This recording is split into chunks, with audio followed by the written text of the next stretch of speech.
నెల్లూరు కలెక్టరేట్కి వచ్చారు. ఏంటి మీ ప్రధానమైన సమస్య? సో మేము వచ్చి గూడూరు నుంచి వచ్చామండి. సో సైదాపురం మండలంలో ఇప్పుడు mica mines, feldspar mines, quartz mines, vermiculite mines అన్ని ఉన్నాయి.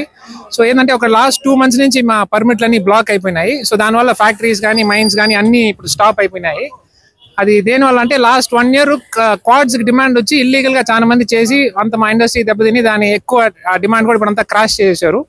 సో గవర్నమెంట్ వచ్చి ఇప్పుడు కొత్తగా వచ్చిన గవర్నమెంట్ వచ్చి ఇన్వెస్టిగేషన్ జరుగుతూ ఉంది దానిపైన.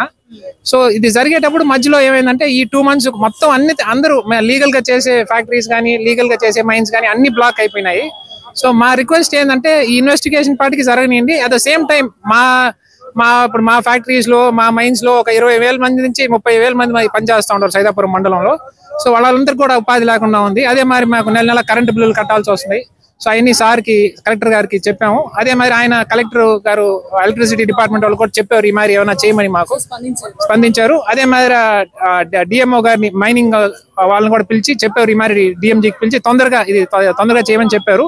బట్ మేమేం చెప్పామంటే అది ఇన్వెస్టిగేషన్ పార్టీకి జరగనియండి. But at the same time ఎవరైతే మా లీగల్ గా ఉన్నారో ఇవన్నీ ఓపెన్ చేయండి అని అది మా రిక్వెస్ట్. ఆయన దాన్ని చేస్తామని చెప్పారు. డిఎంజీ గారితో మాట్లాడి విజయవాడలో చేస్తామని చెప్పారు. అదే ఇంకా చూడాలండి. అది ఇంకా సార్ వాళ్ళు ఎట్లా చేస్తారో మనం డెఫినెట్ గా చేస్తారు అనుకుంటా. అది మరిన్ని అప్డేట్స్ కోసం మన HN9 టీవీ ఛానల్ ని సబ్స్క్రైబ్ చేసుకోండి.